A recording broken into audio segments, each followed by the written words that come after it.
कुरु मे देव सर्वकार्येषु सर्वदा सर्वमंगलमांगल्ये शिवे सर्वार्थसाधिके शरण्ये त्र्यंबके गौरी नारायणे नमस्तुते। गंगा सिंधु सरस्वती च यमुना गोदावरी नर्मदा कावेरी क्षिप्रा शरयू ख्याति।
खुलेआम एक अनजान आदमी हाथ में बंदूक लिए शादी के मंडप में घुस आता है। उसका निशाना है दूल्हा।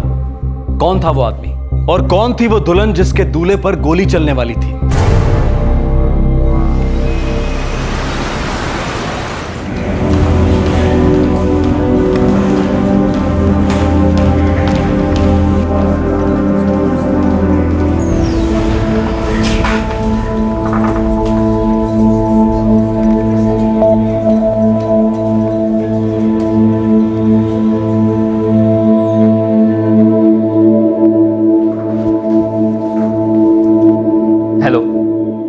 राजेश बोरकर इंटरव्यू के लिए आया हूँ। प्लीज आप थोड़ा वेट कीजिए। ओके।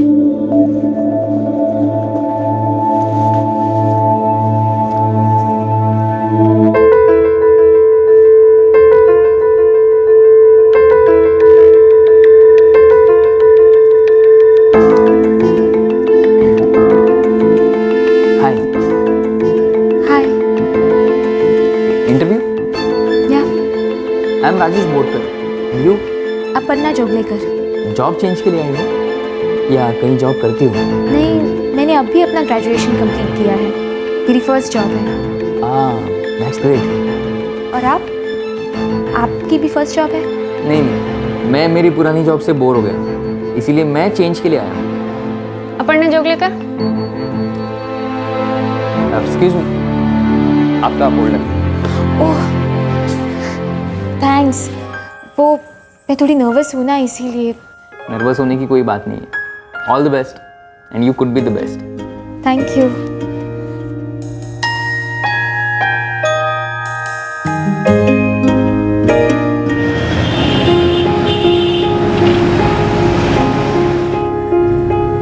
कॉन्ग्रेचुलेशंस। थैंक्स। सच बताओ, ये जॉब ऑफर तुमने एक्सेप्ट नहीं की ना? नहीं, वो तो ऑफर कुछ जमी नहीं इसलिए। अच्छा, या फिर ये जॉब ऑफर मुझे दिलवानी थी इसलिए? Sacrifice etcetera. देखो, ये जॉब तुम्हें मिल गई ना, सो बी हैप्पी। और वैसे भी मेरी करंट जॉब जो है वो इतनी बुरी नहीं चल रही। मैं सिर्फ थोड़ा सा चेंज चाहता था और कुछ। वेल, मंडे से ज्वाइन करना है मुझे। Oh that's great, all the best. तुमने एक बार ऑल द बेस्ट कहा और मुझे जॉब मिल गई। अब ऑल द बेस्ट कह रहे हो तो सब कुछ बेस्ट ही होगा। अच्छा अपर्णा, एक बात बताना, मैंने तुमसे तुम्हारा नंबर मांगा, तुम्हें बुरा तो नहीं लगा ना? क्यों? बुरा लगना चाहिए था। वेल, बुरा नहीं लगा इसका मतलब अच्छा लगा। इसका मतलब तुम भी मुझे मिलने में उतनी इंटरेस्टेड थी। क्या सुनना चाहते हो? यही कि मेरी कोशिश कामयाब होने के कुछ तो चांसेस हैं या नहीं?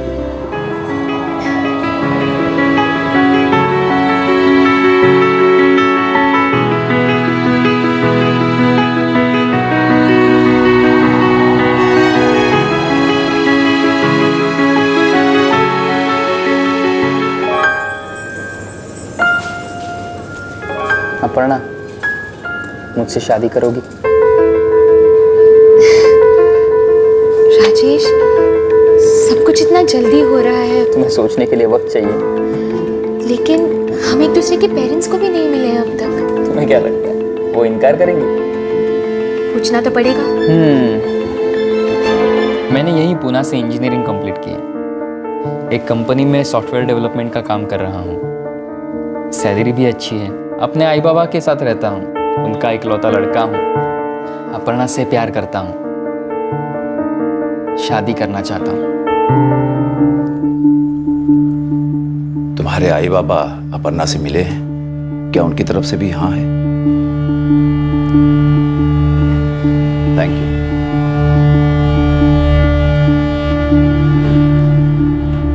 जोगलेकर साहब, लड़के को लड़की पसंद है और लड़की को लड़का। दोनों समझदार हैं, अच्छा जॉब करते हैं और अपने डिसीजन खुद ले सकते हैं। हमें भी कोई आपत्ति नहीं। दोनों अपने अपने पांव पर खड़े हैं, अच्छा कमा रहे हैं और दोनों एक दूसरे के साथ रहना चाहते हैं, तो फिर हमें क्या? वेल, अगर सब लोगों ने आशीर्वाद दे दिया है तो देर किस बात की? जल्द से जल्द शादी कर लेते हैं। अरे बेटा, पहले मुहूर्त तो देख लो। दोनों परिवार को सूट करे ऐसी डेट देख लेते हैं। और हाँ जोगलेकर साहब, शादी का खर्चा आधा आधा। अरे आप लड़की वाले हैं, इसका मतलब सारा बोझ आप पर। ये हमें मंजूर नहीं। हमारी एक ही तो बेटी है। मुझे पता था आप यही कहेंगे। मेरा भी तो इकलौता बेटा है। ठीक है, जैसी आपकी इच्छा। ये हुई ना बात।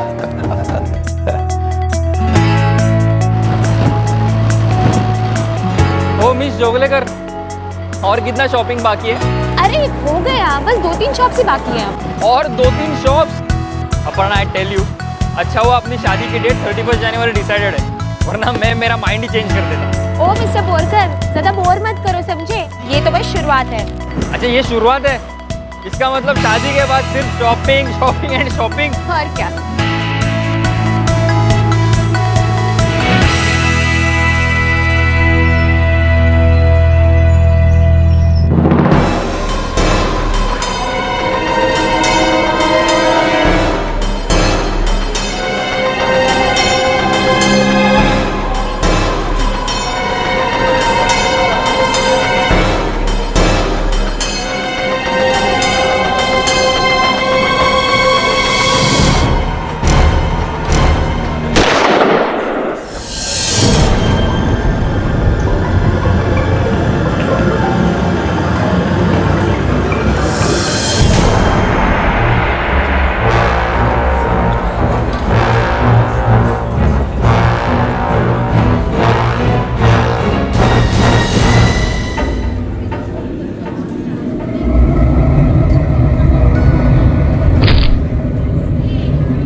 शादी के ही दिन मंडप में सभी मेहमानों के सामने दूल्हे राजेश बोरकर की पॉइंट ब्लैंक रेंज से गोली मारकर हत्या कर दी गई। लेकिन शादी के दिन होने वाली ये पहली और आखिरी दुखद घटना नहीं थी। क्या इस ट्रेजेडी की, इस जुर्म की दस्तक किसी ने भी नहीं सुनी थी? राजेश!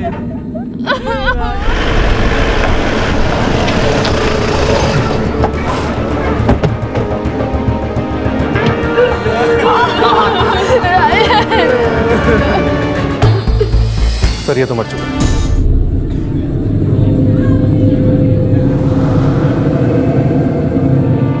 साहब, इससे पहले कि मैं कुछ समझ पाता उसने गोली चला दी। मैंने उसे देखा था, उसके मुंह पर कपड़ा बंधा हुआ था।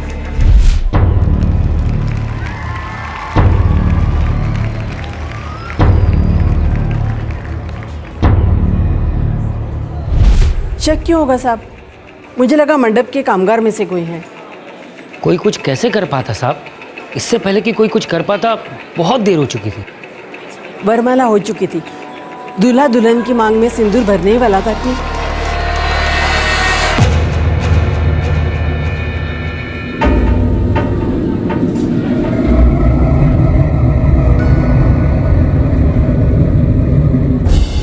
लड़की और उसके घर वाले शौक में है सर, कोई भी बात करने की हालत में नहीं है। मारने वाला अभी भी जिंदा है, सांसें चल रही है उसकी। देसी कट्टे का इस्तेमाल हुआ है मर्डर के लिए, और पता करो ये देसी कट्टा आया कहाँ से।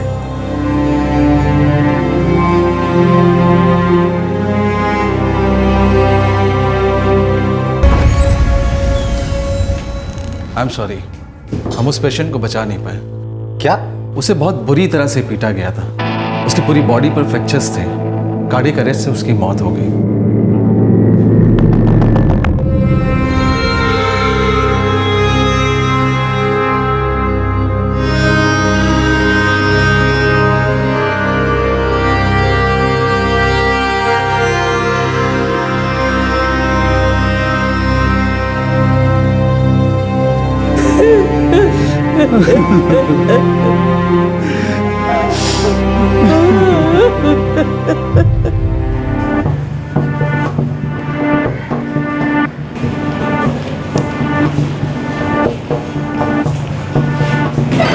खबरियों को काम पे लगा दिया है सर। देसी कट्टा कहाँ से आया जल्दी पता चल जाएगा। एक काम करो, इसकी तस्वीर सारे पुलिस स्टेशन को भेज दो।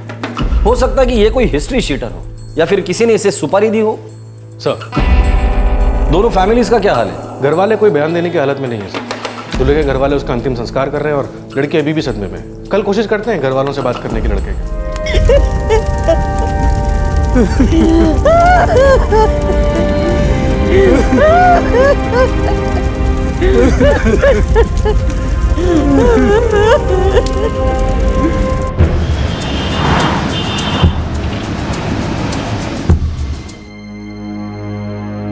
क्या पता कौन था वो, पहले कभी नहीं देखा था उसको। देखिए, एक बात तो साफ है, वो लड़का आपके बेटे की हत्या करने के इरादे से ही आया था। पर क्यों क्यों?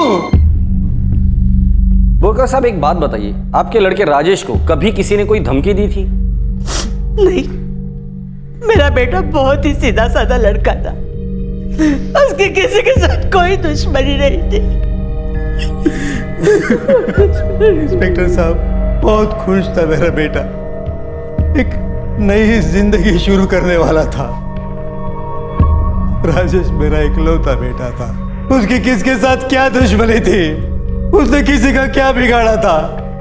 क्यों मार डाला मेरे बेटे को, मेरे ही बेटे को क्यों?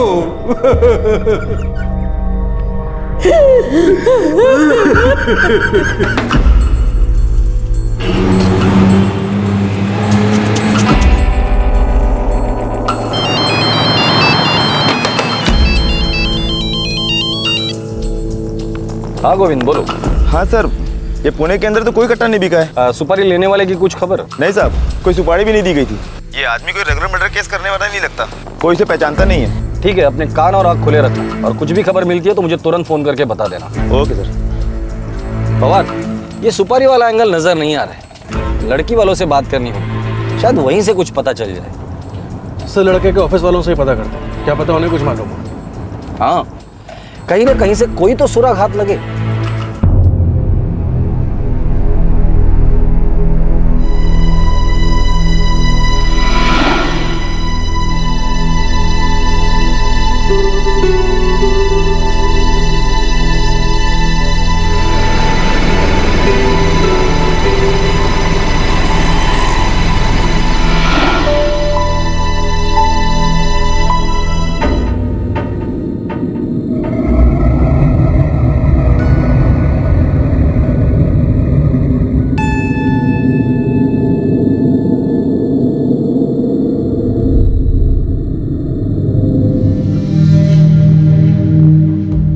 बहुत अच्छा लड़का था राजेश। कुछ बता सकते हैं ये क्यों हुआ होगा? और वो लड़का कौन था? आपके होने वाले दामाद को मारा है उसने, कोई तो वजह होगी। हमें नहीं पता वो कौन लड़का था और क्यों उसने हमारी बेटी की जिंदगी बर्बाद की। हो सकता है राजेश का कहीं और अफेयर रहा हो जिसकी वजह से उसकी हत्या की गई हो। हमें कुछ नहीं पता, कुछ नहीं जानते।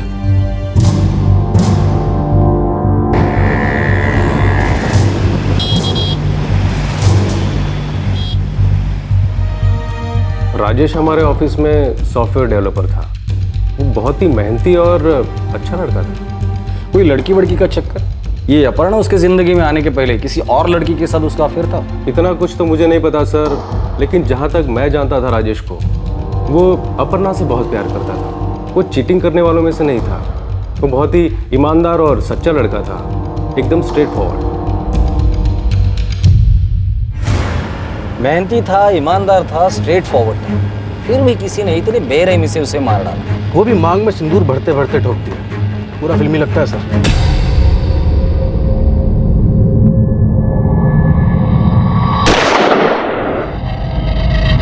कोई तो था जो चाहता था ये राजेश और अपर्णा की शादी ना हो, पक्का कोई पुराना लफड़ा है सर, जिसके बारे में ये दोनों फैमिलीज के लोग कुछ नहीं जानते। या फिर जानकर भी चुप है। वो लड़की अपर्णा अभी तक कुछ नहीं बोली है सर।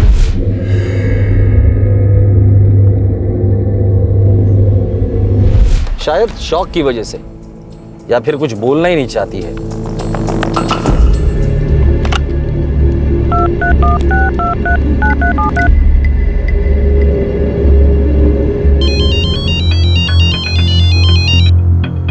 हाँ गायकवाड़ बोलो। साहब, यहाँ पर एक आदमी और औरत आए हैं। वो पॉइंट ब्लैंक वाला किलर है ना, ये लोग कहते हैं इनका बेटा है। नाम क्या बताया बेटे का? नीलेश करंडे। एक काम करो, उन दोनों को वहीं बिठा के रखना, मैं अभी आता हूँ। ठीक है साहब।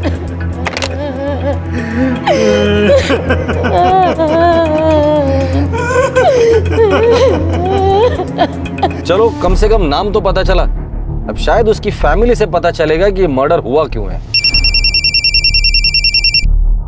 हेलो, नमस्कार, पीएसआई केंकरे बोलते हैं, आउटर पुणे पुलिस स्टेशन। नमस्कार, बोलो केंकरे। उसका नाम है नीलेश कारंडे।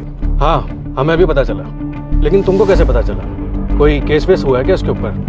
कोई रिकॉर्ड्स मिले? एक एनसी है उसके नाम की, जो दिसंबर में दर्ज करवाई गई थी।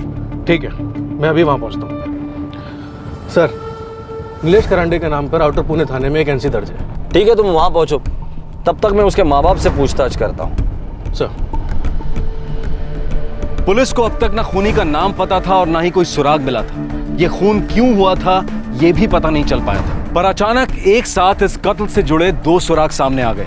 एक तरफ कातिल नीलेश के माता पिता अपने बेटे की लाश लेने आए थे, और दूसरी तरफ एक पुलिस स्टेशन से ये खबर मिली कि मुजरिम नीलेश करांडे के नाम पर एक एनसी यानी कि नॉन कॉग्निजेबल दर्ज थी।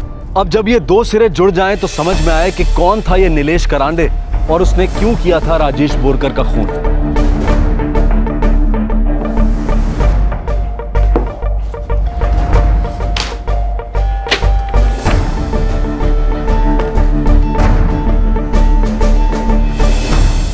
अभी समझ में आया वो लड़की अब तक चुप क्यों है।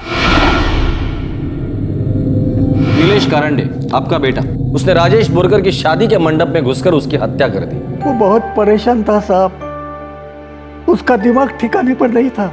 बहुत समझाया उसे, बहुत बार कहा जो हुआ उसे भूल जा, भूल जा।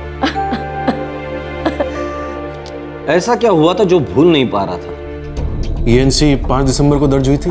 5 दिसंबर 2012।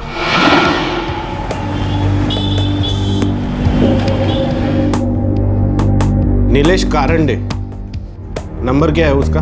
444-6789-885। ठीक है, हम उसे थाने बुलवा कर समझाते हैं। मैं नीलेश के साथ चौकी गया था, उससे बुलवाया, वो वापस कभी ऐसा नहीं करेगा। बहुत बार समझाया साहब, लेकिन उसने एक नहीं सुने। आता नहीं करना साहब, मैं इसकी तरफ से जबान देता हूँ। ये खुद तो कुछ बोले। क्यों अपनी जिंदगी बर्बाद करने पर तू लाए? तू जब लड़की मिलना नहीं चाहती तो क्यों पीछे पड़ा है? सुन, अभी तो मैंने सिर्फ एनसी दर्ज की है। अगर उस लड़की को और परेशान किया ना तो सीधा एफआईआर लिखकर तुझे अंदर डाल दूंगा, समझा? अरे बोल बेटा, बोल बोल, तू उसे तंग नहीं करेगा, बोल ना, बोल। उसे कभी भी तंग नहीं करूंगा। यही अच्छा है तेरे लिए, भूल जा उसे। शक्ल सूरत इतनी भी बुरी नहीं है, बहुत लड़कियां हैं दुनिया में, तुझे कोई और मिल जाएगी। अच्छा, तो नीलेश अपर्णा से प्यार करता था? वो दोनों एक दूसरे को चाहते थे साहब, अपर्णा भी नीलेश से प्यार करती थी। वो दोनों एक दूसरे से शादी करने वाले थे साहब। वो दोनों एक दूसरे से शादी करने वाले थे साहब।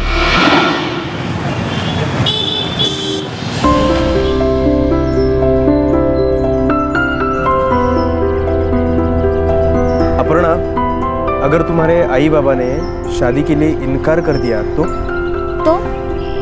वो हाँ कहे या ना कहे, कोई कुछ भी कहे नीलेश, मैं तुम्हारा साथ कभी नहीं छोड़ने वाली।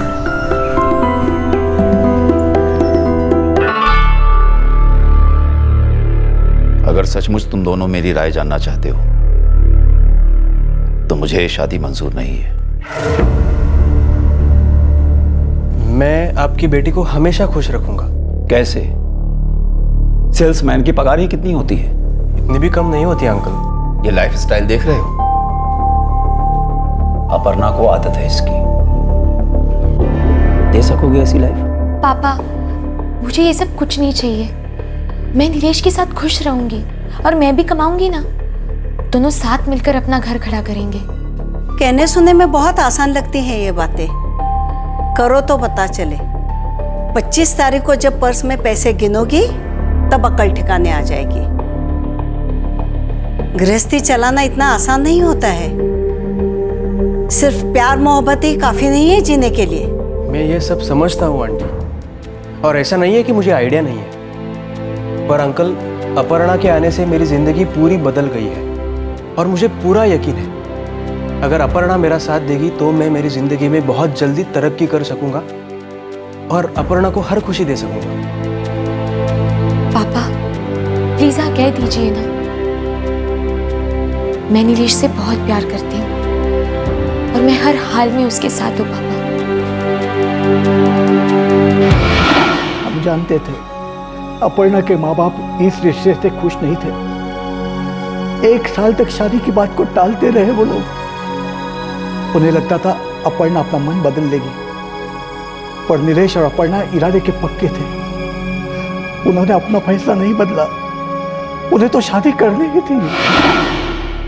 नरेंद्र जी, मानता हूं आप खुश नहीं हो, पर सच कहता हूं अगर आप राजी नहीं होंगे तो मैं भी इस रिश्ते को हाँ नहीं कह पाऊंगा। बच्चों ने ठान ही लिया है तो हमारा विरोध करने का फायदा क्या? वैसे हमसे पूछे बिना भी तो वो शादी कर सकते हैं ना। ठीक है, अगर मेरी बेटी की यही इच्छा है तो मुझे ये शादी मंजूर है। 6 नवंबर अच्छा मुहूर्त है, दिवाली के पहले शादी कर देते हैं। हम भी कोई मुहूर्त के लिए अच्छा सा दिन देख के आपको बता देंगे। जो भी हो राजी खुशी हो। हम तो बस इतना चाहते हैं बच्चों की खुशी के लिए आप पूरे मन से उन्हें आशीर्वाद दें। बहुत बातचीत के बाद शादी की तारीख तय हुई। 12 जनवरी को शादी होनी थी। 12 जनवरी? पर 31 जनवरी को तो अपर्णा और राजेश की शादी हो रही थी, वहीं पर तो ये कांड हुआ था। हमें नहीं मालूम साहब, ये राजेश नाम का लड़का अचानक अपर्णा की जिंदगी में कैसे आया। उनकी बेटी ने अपना मन बदल लिया था। हम दोनों को इस बारे में कुछ भी पता नहीं था। हमें तब पता चला जब आउटर पुणे पुलिस स्टेशन से हमें फोन आया। नीलेश ने भी हमें इसके बारे में कुछ भी नहीं बताया था। हुआ क्या था? नीलेश, हे बेटा कुछ तो बोल। ऐसे चुपचाप रहेगा तो कैसे समझेगा हमें? देख बेटा, शादी करनी थी, तुमने तय किया था, हमने कुछ नहीं कहा। अब वो लड़की शादी नहीं करना चाहती, इस बात का हमें पता ही नहीं था। अब मामला पुलिस तक पहुंच चुका है। अब तो बता हमें क्या हुआ तुम दोनों के बीच में? बोल ना रे। ठीक है बाबा, नहीं बताना है मत बता। हाथ जोड़ता हूं तुझसे, पर उस लड़की से दूर रहे, अपनी जिंदगी बर्बाद मत कर।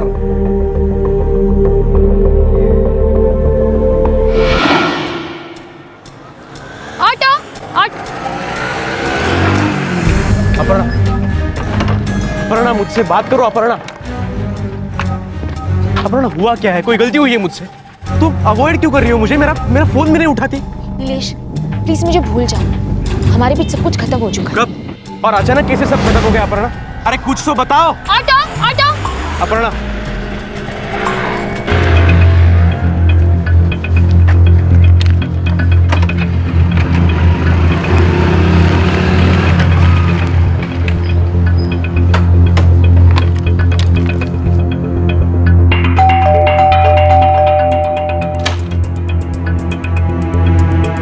क्या है?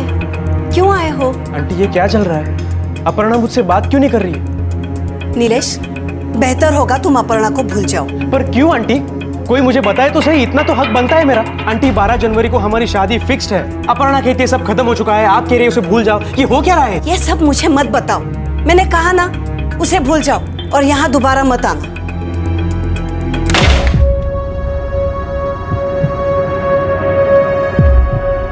अपर्णा, अपर्णा तुम्हें मुझे सब बताना ही होगा। देख अपर्णा, तुम मेरे साथ ऐसा नहीं कर सकती। अपर्णा मुझसे एक बार बात करो प्लीज। अपर्णा क्या प्रॉब्लम क्या है तुम्हारी? तुम मुझसे बात क्यों नहीं करना चाहती? नीलेश मैंने तुमसे कहा ना मुझे भूल जाओ। पर क्यों? 12 जनवरी को हमारी शादी है, तुम कह रही हो भूल जाओ, तुम्हारी माँ कह रही है कि हमारे घर मत आओ। ये हो क्या रहा है? मैंने फैसला कर लिया है नीलेश, मुझे तुमसे शादी नहीं करनी है। तुमने अकेले डिसाइड कर लिया? अपर्णा पिछले 2 साल से हम दोनों साथ हैं, दोनों एक दूसरे से बहुत प्यार करते हैं, हमारी शादी की डेट भी फिक्स्ड है, और तुम अचानक से ये कह रही हो कि तुम्हें मुझसे शादी नहीं करनी? क्यों? कोई जुर्म है शादी कैंसिल करना? मैंने तुमसे शादी का फैसला जल्दबाजी में लिया था, लेकिन अब मुझे रियलाइज हो गया है कि तुम मुझे कभी एक अच्छी जिंदगी नहीं दे सकती। मैंने ये फैसला इमोशनली लिया था, मुझे प्रैक्टिकल सोचना चाहिए था। अब कह रही हूँ ना, गलती हो गई, मुझे नहीं करनी है तुमसे शादी। प्लीज मेरा पीछा करना छोड़ दो। अपर्णा अगर मुझसे कोई गलती हुई है तो बताओ, मैं सब कुछ ठीक कर दूंगा, पर मुझे छोड़ के मत जाओ Aparna please. I love you Aparna. Aparna मेरा यकीन करो, मैं तुम्हारा हमेशा ख्याल रखूंगा, दिन रात एक कर दूंगा और तुम्हें हर खुशी दूंगा अपर्णा। नीलेश मैंने तुमसे कहा ना, हमारे बीच सब कुछ खत्म हो चुका है, सब कुछ खत्म। प्लीज मेरा पीछा करना छोड़ दो, प्लीज।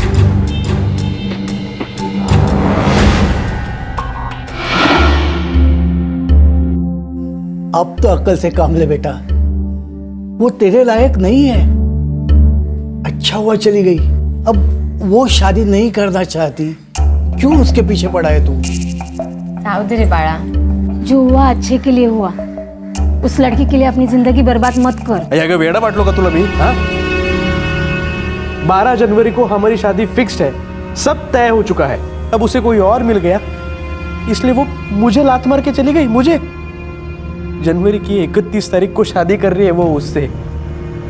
कैसे कर सकती है वो ऐसा? ए राजा, ए पी ना ना ना ना, रो। देख, जो होना था शादी के पहले हुआ, बहुत अच्छा हुआ। 2-4 महीने तेरे साथ रहने के बाद और फिर भाग जाती किसी के साथ, क्या करता तू? बर्बाद हो जाता तू। गणपति बाप्पा के आभार मान, उन्होंने बचा लिया तुझे। ए बेटा, समझदारी से काम ले राजा। हाँ, अब भी कुछ नहीं बिगड़ा है, बहुत वक्त है अपने पास। मान ले वो तेरे लायक थी ही नहीं। और अपनी जिंदगी संभाल, जाने दे उसे।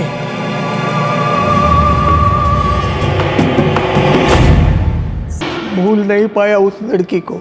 12 जनवरी आई और चली गई, मेरा बच्चा एकदम चुप, सब कुछ अंदर ही अंदर बर्दाश्त किए जा रहा था।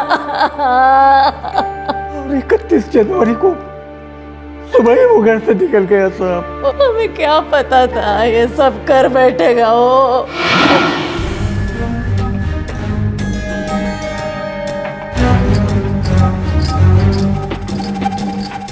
अरे नीलेश बेटा, सुबह सुबह कहाँ जा रहा है? बस यही कुछ काम है।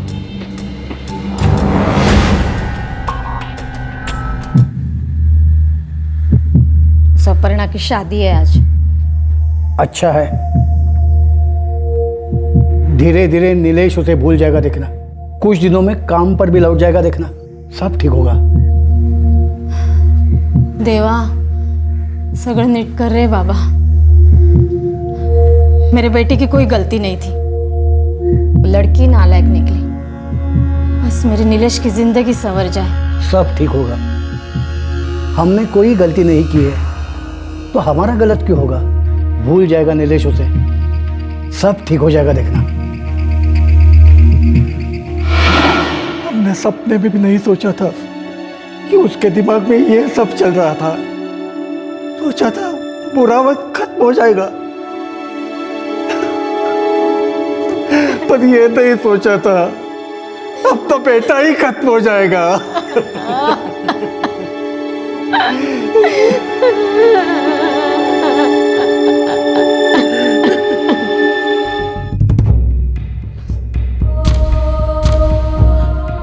शांत हो जाइए, अब गुस्सा करके क्या मिलेगा?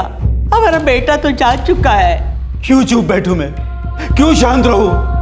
हमने अपना इकलौता बेटा खोया है, हमसे सच छिपाया और हमको बर्बाद करके रख दिया। अब बात को आगे बढ़ाकर क्या फायदा? अरे बताना तो चाहिए था, लड़की की शादी किसी और के साथ पहले ही तय हो चुकी थी। इतना बड़ा धोखा! जरूर उस लड़की ने हमारे बेटे को बेवकूफ बना के रख दिया होगा। आपकी हर बात सच है, लेकिन अब लड़ झगड़ कर क्या फायदा? हमारा बेटा तो वापस नहीं आएगा ना। छोड़ना और नहीं बिचाला, नहीं छोड़ूंगा मैं उनको। मैं शिकायत करूंगा उनके खिलाफ। धोखा दिया उन लोगों ने हमको। वो लड़की ही जिम्मेदार है मेरे बेटे की मौत के लिए। धोखा दिया है उसने मेरे बेटे को। नहीं छोड़ूंगा मैं उनको।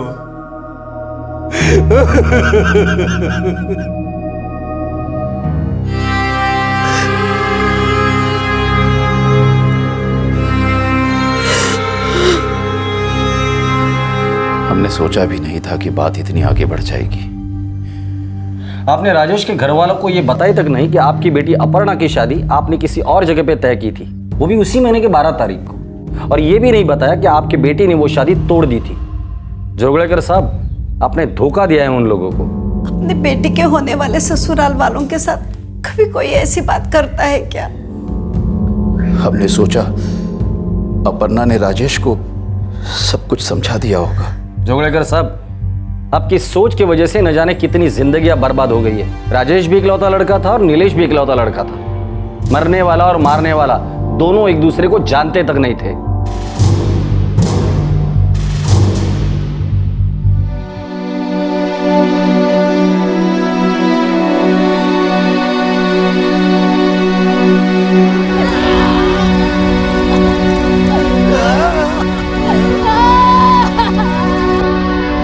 दो नौजवान लड़कों की जान गई और एक 23-24 बरस की लड़की टूट कर बिखर गई।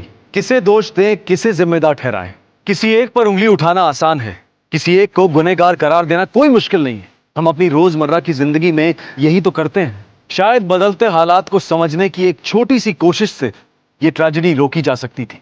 अगर अपर्णा अपने अतीत की सच्चाई राजेश को ईमानदारी से बता देती तो, अगर इस परिस्थिति को थोड़े सेंसिटिव तरीके से नीलेश को समझाती तो, अगर नीलेश हालात को समझकर अपर्णा को भुला देता तो, अगर अपर्णा के माता पिता नीलेश से उसका रिश्ता तोड़ते वक्त थोड़ी सी समझदारी दिखाते तो, उसके घर जाकर उसके माता पिता को सारी परिस्थितियों से अवगत कराते तो, या खुद अपनी बेटी को समझाया होता कि नीलेश के साथ अपने रिश्ते को यूं अचानक इस तरह से ना तोड़े तो, अपनी बेटी को यह समझाते कि इस तरह से एक रिश्ते को अधूरा छोड़कर, सच छुपाकर एक नए रिश्ते की शुरुआत करना गलत है तो, जितनी जल्दबाजी में हम किसी एक पर उंगली उठाकर उसे दोषी करार दे देते हैं, उसकी जगह अगर हम मिल बैठकर एक दूसरे की गलतियों, खामियों और गलतफहमियों को बातचीत के जरिए सुलझा सकें तो ऐसे कितने हाथ से डाले जा सकते हैं। कोई भी रिश्ता खत्म करना आसान नहीं होता, लेकिन अगर वक्त आ जाए कि उसे खत्म करना ही है तो उसे कैसे खत्म किया जाए ये जान लेना जरूरी है, ताकि ऐसे नौजवान जीवन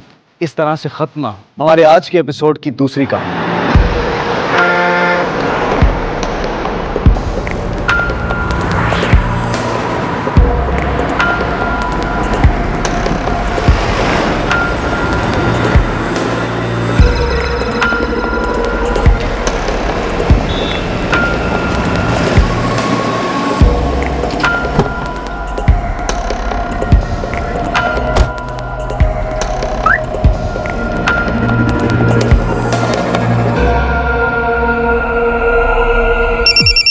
कैसे शुरुआत है? 3 पेटी लगा दे। 2 पेटी। डन। 2 पेटी लगा। डन। अभी 52 का रेट है। अचानक बढ़ गया? रेट में फिक्स नहीं करता, ऑटो पे। 4 पेटी लगा दे। हाँ जी। रेट 74 का कर दे। 74। 5 पेटी। 6 पेटी। कितना? 4 पेटी। डन। बड़ी चालाकी से ये बैटिंग सिंडिकेट चल रहे थे, काफी इंफॉर्मेशन थी हमारे पास। देखिए, अभी तो मैं सिर्फ इतना ही कह सकता हूं कि हमारे हाथ अभी छोटी मछलियों तक पहुंचे हैं, लेकिन आने वाले दिनों में बड़ी मछलियां भी हमारे जाल में जरूर फंसेंगी। ये रैकेट बहुत बुरी तरह फैला हुआ है, तहकीकात जारी है, इसमें बहुत से लोग शामिल हैं। लगी शर्त। हम लोग आपस में ये 2 शब्द कई बार बोलते हैं, शर्त लगाते हैं, लेकिन जब ये शर्त, ये बेटिंग, ये सट्टा बड़े मुद्दों और बड़े पैसों के लिए लगाया जाता है, तब ये आसानी से पैसा कमाने का तरीका बन जाता है, या फिर यूं कहें कि लालच बन जाता है। और ये लालच कई बार गंभीर जुर्म को जन्म देता है।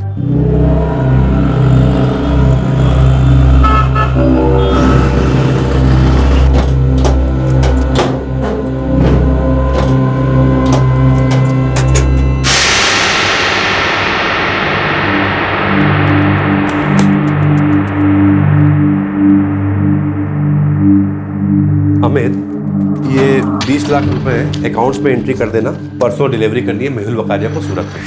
मैं डिलीवरी कर दूं? नहीं, मैं पर्सनली कर दूंगा, मुझे सूरत में कुछ काम थी। ठीक है।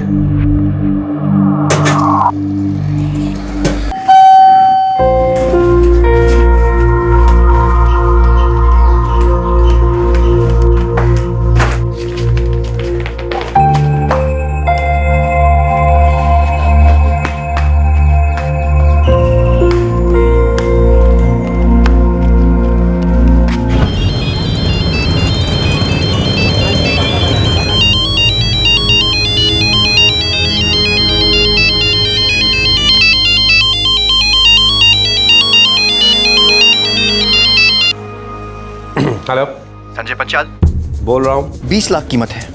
किस बात की कीमत? तुम्हारे बेटे राजू पंचाल को छुड़ाने की कीमत। क्या आप बकवास कर रहे हो तुम? और हो कौन? बकवास नहीं कर रहा हूँ मैं। तुम्हारे बेटे राजू पंचाल को हमने उठा लिया है। बेटा जिंदा चाहिए तो 20 लाख का इंतजाम करो। मैं जानता हूँ ये सब सुनकर तुम्हारे पाँव के नीचे से जमीन खिसक रही होगी, पर ज्यादा सोचो मत। पैसों का इंतजाम करो और मेरे फोन का इंतजार, समझे?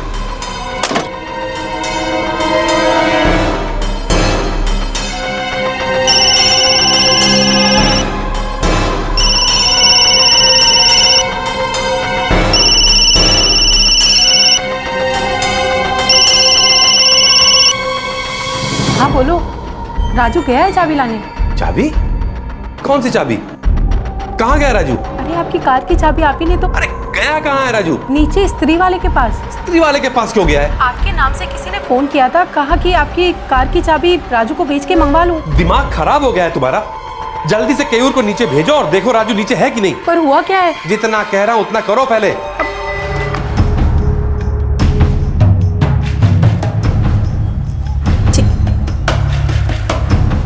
कविता काकी का फोन। जय श्री कृष्ण काकी, बोलो। केयूर तुम कहाँ हो? अभी घर पे ही हूँ काकी, बस थोड़ी देर में दुकान पे निकलूंगा।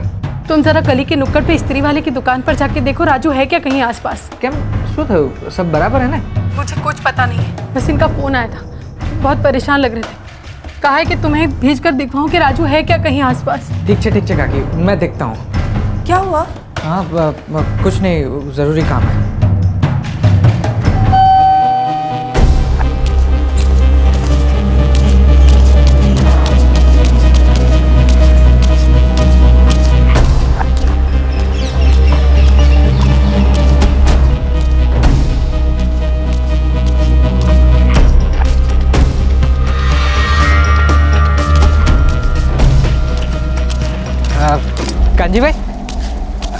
कांजी भाई अपने राजू को देखा? थोड़ी देर पहले यहाँ ही आया था। नहीं तो राजू यहाँ आया ही नहीं। कितने बजे की बात है? कितने बजे मतलब यही कोई 11:15 की बात है। नहीं केयूर भाई, मैंने तो नहीं देखा, और राजू को मैं पहचानता हूँ। साहब जी, राजू को बाहर जाते हुए मैंने देखा, लेकिन वो कहाँ गया हमको पता नहीं थी।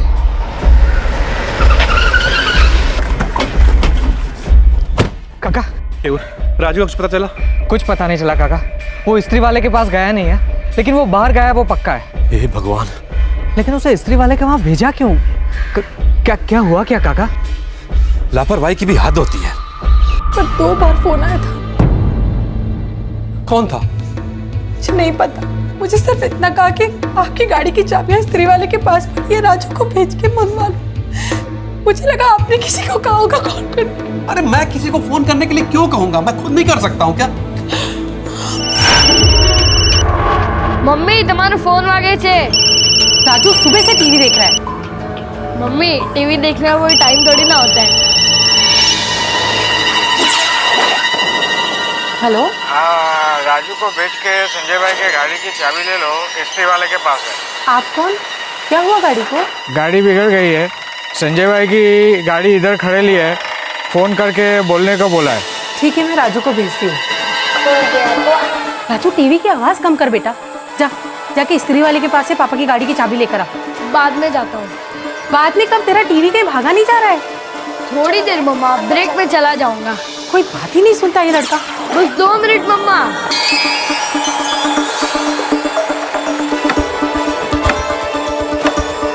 राजू जाना जल्दी। बस 2 मिनट में ब्रेक है। तेरा ब्रेक नहीं पता मुझे, तू जा जल्दी से अभी। कहाँ जाना है? इस्त्री वाले के पास। सारा ध्यान टीवी में रहता है। मम्मा टीवी बंद मत करना। नहीं करूंगी, जा जल्दी।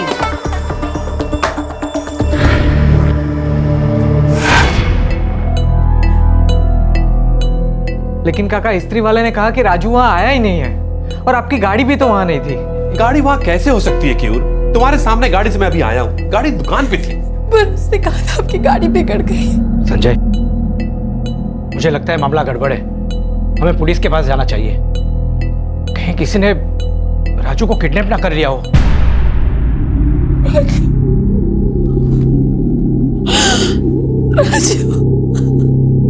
पापा की कार खराब हो गई है, इस बहाने से एक 14 साल के लड़के राजू को घर से बाहर बुलाया गया। उसे पता भी नहीं था कि उसे गायब करने के लिए जाल बिछाया जा चुका है। और फिर उसके पिता को फिरौती के लिए फोन आता है। जल्द से जल्द ये पता करना होगा कि अपहरणकर्ता कौन थे, क्योंकि एक बच्चे की जान खतरे में हो सकती थी। सर, सुबह 10:50 पे कविता बहन को फोन आया था नारायणपुरा के पीसीओ से, जो कि संजय भाई के घर के पास ही है। और फिरौती का कॉल? वाडज के पास के पीसीओ से 11:15 बजे। पहला कॉल आया 10:50 पर नारायणपुरा आपके घर के पास से। फिर राजू घर से निकलता है 11:15 बजे, और दूसरा कॉल फिरौती के लिए आपके पास आया वाड़स से आपके मोबाइल पर, राइट? जी सर, तब बच्चा साथ ही होगा। और उसने आपसे 20 लाख रुपए मांगे? जी हाँ। दोबारा कॉल नहीं आया? नहीं। पैसा अरेंज कर सकते हो? हाँ जी। मकरंद, इनका फोन टैप कर। Okay sir.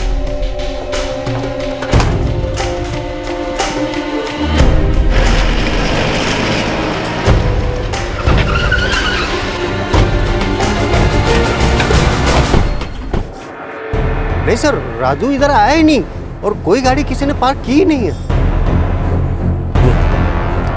पीसीओ पे चल के देखते हैं।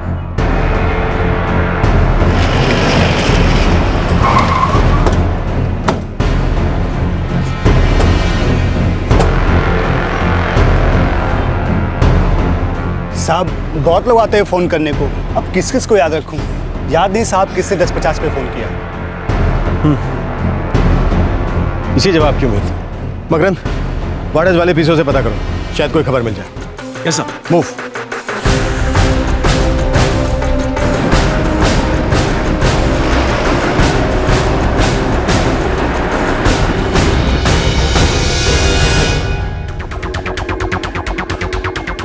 ये इस्त्री वाले के लिए यही रास्ता जाता है ना? जी सर।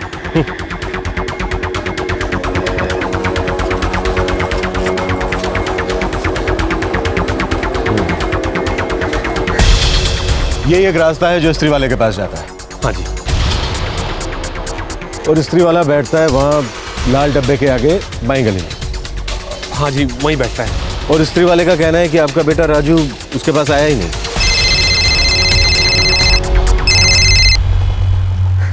हाँ मकन।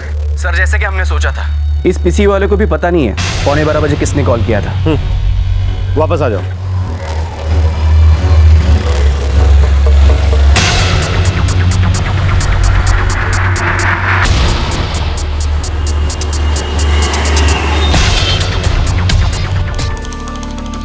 साहब सुबह 10 बजे आता हूँ, दुकान खोलता हूँ। 11:15 के करीब यहीं कहीं किसी लड़के को देखा था। क्या पहना था आपके बेटे ने? नीली टी शर्ट और नीले सफेद रंग की 3/4। नीली टी शर्ट पहने हुए किसी लड़के को देखा था? हाँ साहब, एक नीली टी शर्ट वाले लड़के को देखा था। वहाँ पेड़ के पास गाड़ी थी, उसमें बैठ के चला गया। कार वहाँ पार्क थी? किसकी थी? रंग क्या था कार? सफेद रंग की कार थी साहब। टाइम तो मुझे याद नहीं, लेकिन वहाँ झाड़ के पास रुकी थी।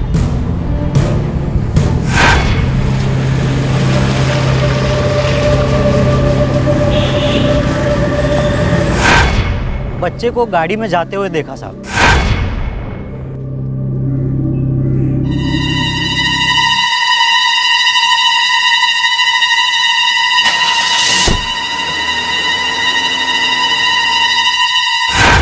कार का नंबर याद है या किसी की शक्ल? कौन था कार में? साहब नंबर तो याद नहीं, गाड़ी दूर थी। हुआ क्या साहब? उस लड़के को किसने उठा लिया? अरे बाप रे, तू जमाना आ गया। लेकिन साहब मुझे ऐसा कुछ लगा नहीं, क्योंकि ऐसी कुछ बात ही नहीं हुई थी। वो लड़का तो खुद जाके गाड़ी में बैठा। ऐसा ही हुआ होगा, जब यहाँ तक आया और किसी ने उसे अपनी कार में बिठाया। आपकी पहचान वालों में किसी के पास सफेद रंग की कार है क्या? मुझे याद नहीं आ रहा है। खबर नहीं, पता नहीं किसके पास है। अच्छी तरह सोच के बताओ, क्योंकि हो ना हो इस केस में उस कार वाले का ही हाथ। एक मोची ने लड़के को एक सफेद कार में जाते देखा था। सुराग छोटा सा था, लेकिन था महत्वपूर्ण। क्या इतने से सुराग की मदद से पुलिस उस बच्चे को बचा पाएगी?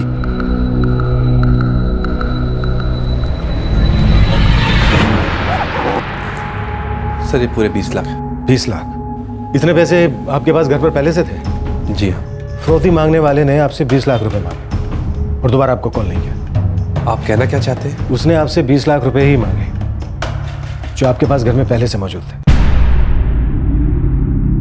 इतना पैसा आपके पास आया कहां से और कब? कल। ये पैसा मेरे एसोसिएशन का है। मैं मर्चेंट एसोसिएशन का ट्रेजरर हूँ। ये पैसे मुझे कल सूरत में डिलीवर करने थे, उसके लिए मैं कल निकलने वाला था। आपके अलावा ये बात और कौन कौन जानता था कि घर में आपके पास इतना पैसा है? मेरा परिवार, मेरा मतलब मेरी पत्नी, मेरे बड़े भाई किशोर भाई, उनके बेटे केयूर और उसकी पत्नी मनीषा। संजय साहब, मुझे लगता है कि इस केस में कोई अंदर का ही आदमी शामिल है। आपको किसी पर शक है या कोई और जो इस बात को जानता हो?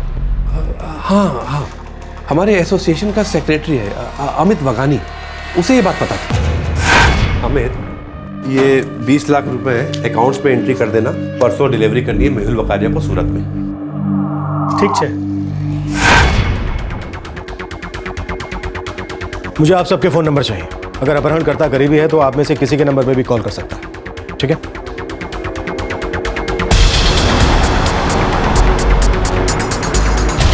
अमित वगानी 15 मिनट में पहुंच रहा है सर। सबके फोन नंबर की डिटेल्स निकालो। पूरी फैमिली के?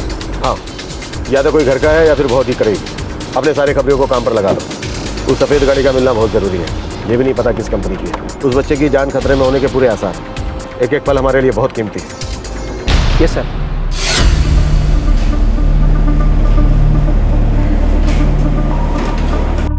ये आपको पता था कि संजय पांचाल अपने घर पर 20 लाख रुपए लेकर गया है? जी पता था। मैं एसोसिएशन का सेक्रेटरी हूँ और वो ट्रेजरर। संजय पांचाल का बेटा राजू इस वक्त कहाँ है? साहब ये आप कैसा सवाल कर रहे हैं साहब? मैं किसी के बेटे की किडनैपिंग करूंगा? साहब 10 साल से एसोसिएशन का काम संभाल रहा हूँ। 20 लाख रुपए मेरे लिए कोई मायने नहीं रखते, और कई बार तो 50 लाख रुपए लेकर मैं घर गया हूँ। मैं ऐसा कैसे कर सकता हूँ साहब? तो कौन कर सकता है? मुझे क्या मालूम साहब, पर सर संजय सर की मैं बहुत इज्जत करता हूँ, और उनके बेटे का किडनैपिंग करना मैं ऐसा कभी सोच भी नहीं सकता साहब। आपका फोन नंबर? जी 444-657843।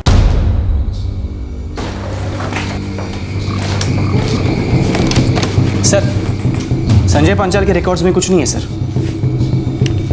कोई ऐसा नंबर जिस पे पहले कभी बात ही नहीं हुई हो? नहीं सर, हमेशा के कॉन्टैक्ट्स हैं। कविता पांचाल के कॉल रिकॉर्ड्स में भी कुछ नहीं है सर। पहला कॉल इन्हीं को आया था, किशोर पांचाल, संजय पांचाल का बड़ा भाई। इनके कॉल रिकॉर्ड्स में भी ऐसा कुछ नहीं है सर जिस पर शक हो। केवल पांचाल, किशोर पांचाल का बेटा। किसी एक नंबर पर लगातार बातचीत हो रही है सर इसकी, सुबह 10 बजे से लेकर अब तक। 44912369। हाँ सर, इसी नंबर से कॉल आता है या जाता है। केस की जांच चल रही है फिर भी बात हो रही है। ऐसी क्या जरूरी बात है कि वो बार बार इस नंबर पर फोन कर रहा है कौन ये 44912369? सर हेमांग शाह, मणिनगर में रहता है।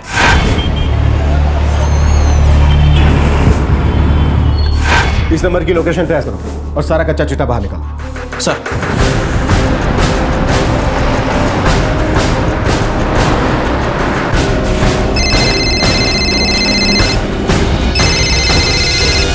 हाँ पेंटर बोल। हेमांग शाह, उसके बाप का अनाज का कारोबार है साहब। केयूर और उसका बाप भी इसी धंधे में है। केयूर और हेमांग एकदम पक्के दोस्त हैं साहब। चक्कर क्या है? नहीं साहब, कोई चक्कर वक्कर तो नहीं लगता। और हाँ, हेमांग अभी घर पे ही है। चल ठीक है, और सुन, आंखें खुली रखना। ठीक है साहब। ભારતીબેન, રાજુ આવ્યો તો ત્યાં નથી આવ્યો? અચ્છા, આવે તો એને કહેજો. ના ના માસી, કોઈની સાથે કોઈ ઝઘડો નથી થયો. અરે પણ राजू नहीं जाना चाहता था, मैं उसे जबरदस्ती भेज दिया। काकी, आप क्यों रो रही हैं? आप शांत हो जाओ, आपने कुछ जानबूझ के थोड़ी ना किया। राजू घर वापस आ जाएगा, कुछ नहीं होगा उसको। अब मैं अपने राजू को अपनी आंखों से कभी दूर नहीं जाने दूंगी। कहाँ चला गया राजू? ठीक है, હું પછી ફોન કરું। बाबूजी, मासी को भी फोन किया और सब दोस्तों को भी फोन किया, वो कहीं पे भी नहीं है। अरे वो दोस्तों के घर पे कैसे जा सकता है? फोन आने के बाद तो वो घर से निकला है। पहले घर पे फोन, फिर संजय के फोन पे फिरौती की रकम के लिए फोन। ये मजाकिया कॉल नहीं था, कुछ गड़बड़ है।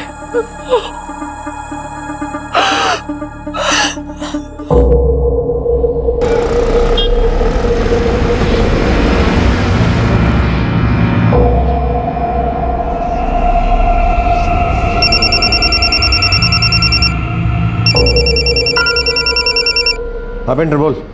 हाँ साहब, यहाँ बापू नगर में एक सुनसान गली में गाड़ी पड़ी है। सफेद रंग की है? हाँ साहब, सफेद होंडा एकॉर्ड। और हाँ साहब, और गाड़ी की पिछली सीट के पास एक बच्चे की स्लीपर रखी हुई है।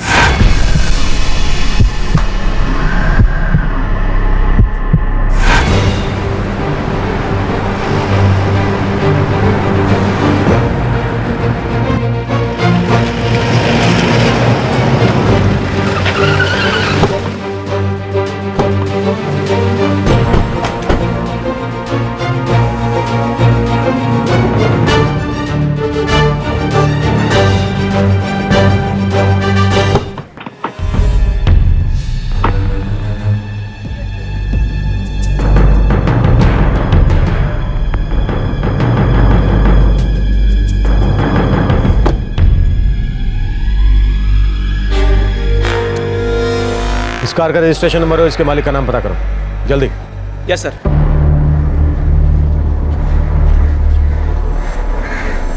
हेलो, हाँ पहुंच गया।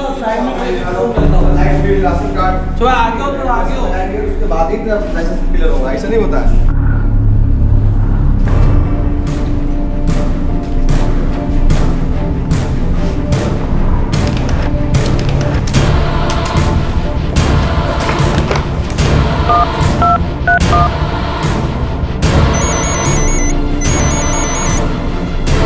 हाँ मने साहब, पता चला?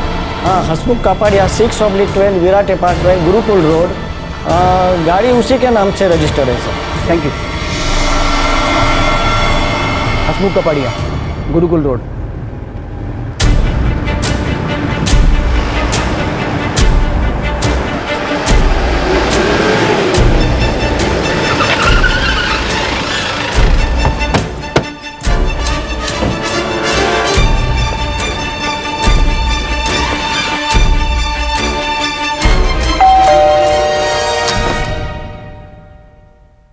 जी हसमुख कपाड़िया कौन है? जी मेरे पति हैं, पर हुआ क्या है? XYM12 3045 Honda accord. किसकी गाड़ी है ये? हमारा बेटा देवांग चलाता है। देवांग कहाँ है? घर पर ही है। तुम्हारी कार बापू नगर के पास एक सुनसान सड़क पर मिली है। कहाँ है राजू पांचाल? कौन राजू पांचाल? मैं किसी राजू पांचाल को नहीं जानता। क्या कर रहे हैं आप? किया क्या है मेरे बेटे ने? एक बच्चे का अपहरण। राजू पांचाल नाम है बच्चे का। आपको कोई गलतफहमी हो रही है। मैं सच में किसी राजू को नहीं जानता हूँ, और मेरी गाड़ी तो कल शाम से मेरे एक दोस्त के पास है। दोस्त का नाम बोल। हेमांग शाह। हेमांग शाह, उसके बाप का अनाज का कारोबार है साहब। केयूर और उसका बाप भी इसी धंधे में। सर, हेमांग शाह केयूर का दोस्त है। दोनों के बीच में लगातार बातचीत हो रही है। मणिनगर में रहता है वो। तुम्हें हमारे साथ चलना होगा। कहाँ ले जा रहे हो मेरे बेटे को? कुछ नहीं होगा माँ, मैंने कुछ नहीं किया है। पता तो चले कि इस हेमांग ने किया क्या है।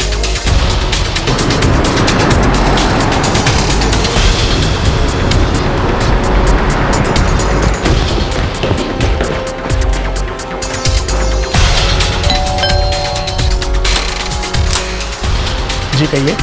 हेमांग शाह? हाँ मेरा बेटा है। क्यों? कहाँ है वो? घर में है। चलो अच्छा, घर पर ही मिलते हैं।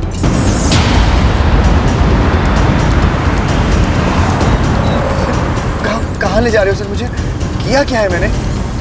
देख बेटा, थाने पहुंचने तक का टाइम है तेरे पास। सोच ले क्या किया। एक बार थाने पहुंच गया ना तो तू सोच भी नहीं सकता कि तेरा टाइम कैसा कटेगा। लेकिन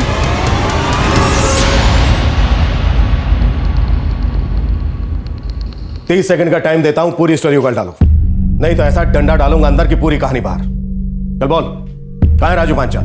साहब मैं सच कहता हूं, मैं नहीं जानता ये राजू पंचाल कौन है। मेरी गाड़ी ये हेमांग लेकर गया था। अरे बता ना यार, मुझे क्यों फंसा रहा है? देख, 3 तक गिनूंगा। अगर तूने बोल दिया तो ठीक है, अगर नहीं बोला तो तेरी ऐसी हालत करूंगा कि जिंदगी में कभी बोलने लायक नहीं रहेगा। 1 2 सर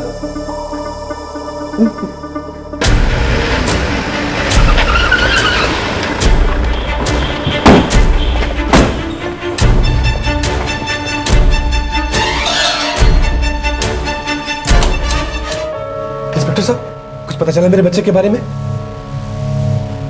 साहब मेरे पति ने किया क्या है? आप बताते क्यों नहीं है? बताइए ना, मेरे बेटे को कहाँ ले जा रहे हो आप? ये तो यही बताएगा इसने क्या किया है। केयूर, मेरा बेटा कहाँ है? केयूर तुम क्या जानता है राजू के बारे में? बोलना, क्या जानता है राजू के बारे में? ले चलो इसे।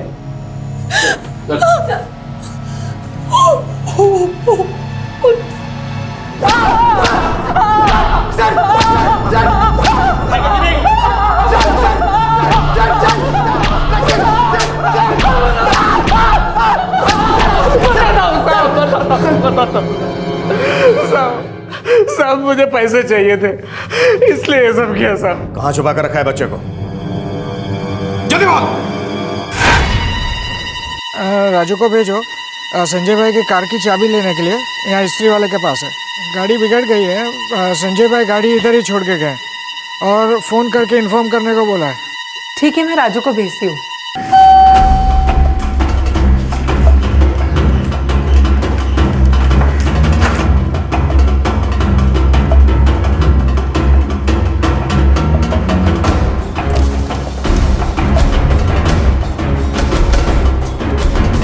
राजू,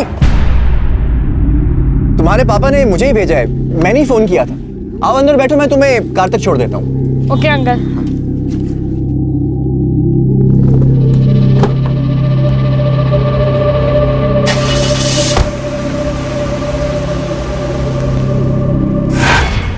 मैंने आवाज़ बदल के फ़ोन किया था साहब, और राजू मुझे पहचान ना ले, इसलिए मैंने हेमांग को बोला कि तू राजू को उठा ले।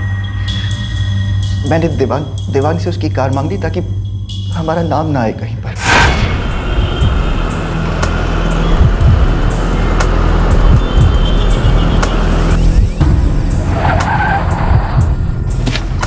अंकल और कितनी दूर जाना है? आपने तो बोला था कि कार स्त्री वाले के पास खड़ी है। अरे बेटा वो कार तो मैंने मैकेनिक के साथ भेजी है, बापू नगर में हमें लेने जाना है। अरे मैं तो भूल ही गया। तुम जरा 1 मिनट ठहरो, मैं तुम्हारे पापा से बात करके आता हूँ, फिर जैसे पापा कहेंगे हम वैसे ही कर लेंगे, और फिर मैं तुम्हें उनकी शॉप पर छोड़ दूंगा ना। हाँ, मैं 2 मिनट में आया।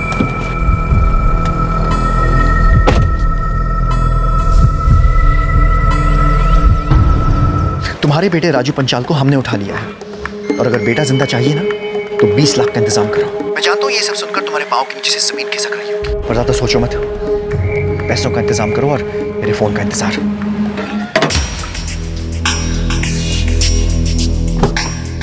पापा ने कहा है कि तुम मेरे साथ बापू नगर चलो, फिर हम वहां से कार पिकअप करेंगे और फिर मैं तुम्हें घर छोड़ दूंगा। लेकिन मेरा कार्टून शुरू हो जाएगा।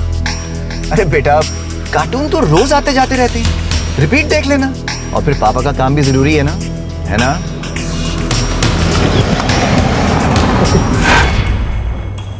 सोचा था संजय काका डर जाएगा और एसोसिएशन से जो 20 लाख रुपए निकाले थे वो हमको दे देगा और हम उसको राजू दे देंगे। लेकिन मेरे बाप ने सब गड़बड़ कर दी साहब, पुलिस में कंप्लेन करवाने की बात कर दी। संजय, मुझे लगता है मामला गड़बड़ है, हमें पुलिस के पास जाना चाहिए। फिर तूने क्या किया? फोन पे बात करते करते भी तो देख सकते थे कि वो किधर जा रहा है किधर नहीं जा रहा है। नहीं देखा, लेकिन बाहर जाने पर राइट गया कि लेफ्ट गया पता नहीं।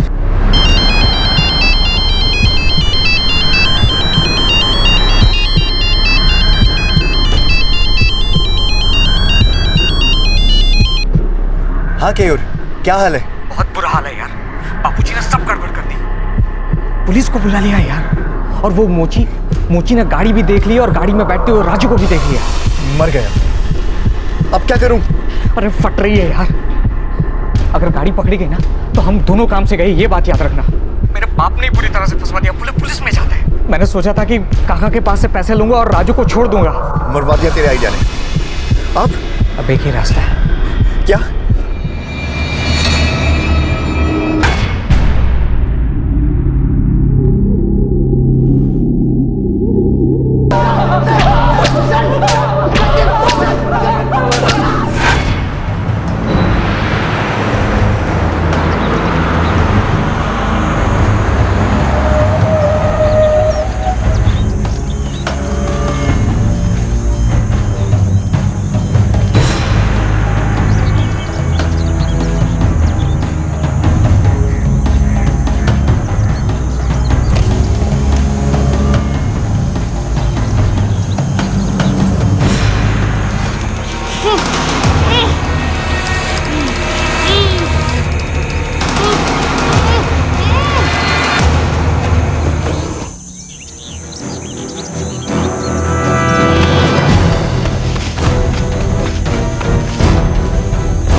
पता कहाँ पे?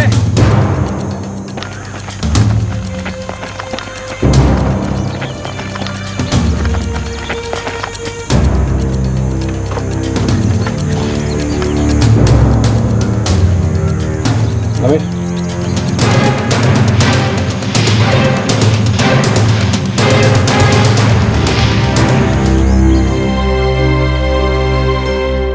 बापूजी ने अनाज की डिलीवरी के लिए जो पैसे दिए थे सब मैंने और हेमांग ने गवा दिए थे।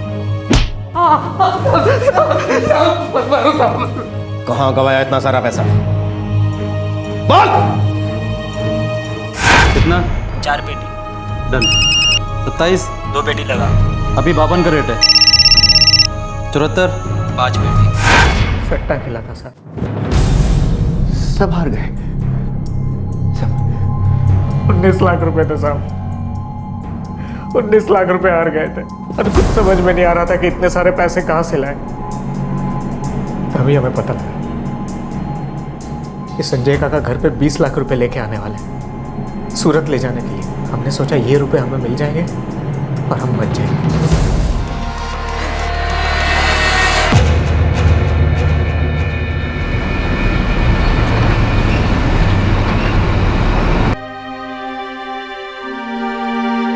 सारी मेरी गलती है, मुझे उसे भेजना ही नहीं चाहिए था।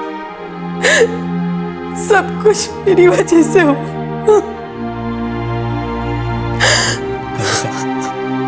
तुम खुद को दोष मत दो। तुम्हें कहां पता था कि ऐसा कुछ हो जाएगा। अरे हम में से किसी को अंदाजा नहीं था कि ऐसा कुछ होगा।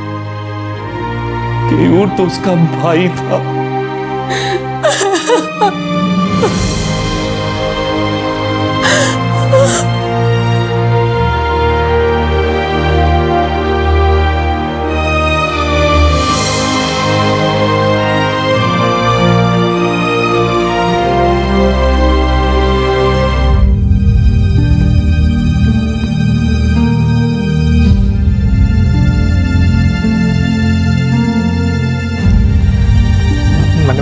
मैंने माफ कर दो।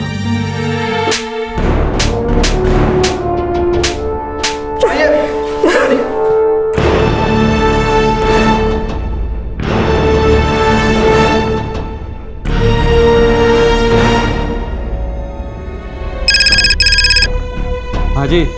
रेट 74 का कर। 74 5 पेटी। 6 पेटी। कितना? 4 पेटी। डन। खेल खत्म हो गया। कौन जीता कौन हारा क्या फर्क पड़ता है, लेकिन एक जिंदगी गई फर्क पड़ता है। पुलिस अब चार्जशीट फाइल करने की प्रक्रिया पूरी कर रही है और केयूर और हिमांग फिलहाल जुडिशियल कस्टडी में है। केस की सुनवाई अभी शुरू नहीं हुई है और पुलिस दोनों अपराधियों को इस केस में ज्यादा से ज्यादा सजा दिलवाने के पक्ष में है। 2 चचेरे भाई, एक भाई ने दूसरे भाई की जान ले ली। वजह बेटिंग पर लगाए गए रुपयों के नुकसान की भरपाई। बेटिंग की इंक्वायरी से कुछ हाथ लगता है या नहीं पता नहीं। क्या वो इसकी जड़ तक जाएंगे? क्या वो दोषियों को सजा दिलवाएंगे? ये तो वक्त ही बताएगा। और शायद ये भी हो सकता है कि वक्त के साथ हम भी भूल जाएं और वो भी, और हम अपनी रोजमर्रा की जिंदगी में व्यस्त हो जाएं। ये कोई पहला केस नहीं है जहां लालच की वजह से किसी की जान गई। क्या ये आखिरी केस होगा? क्या ये लालच कभी खत्म होगा? आपसे फिर मुलाकात होगी क्राइम पेट्रोल दस्तक में एक और नए केस के साथ। तब तक अपना ख्याल रखें, सुरक्षित रहें और याद रखें, किसी भी गलत तरीके से कमाया हुआ पैसा आपके लिए घातक भी साबित हो सकता है। जय हिंद। इस तरह के और भी एपिसोड देखने के लिए हमारे चैनल को सब्सक्राइब करें और बेल आइकन दबाना ना भूलें।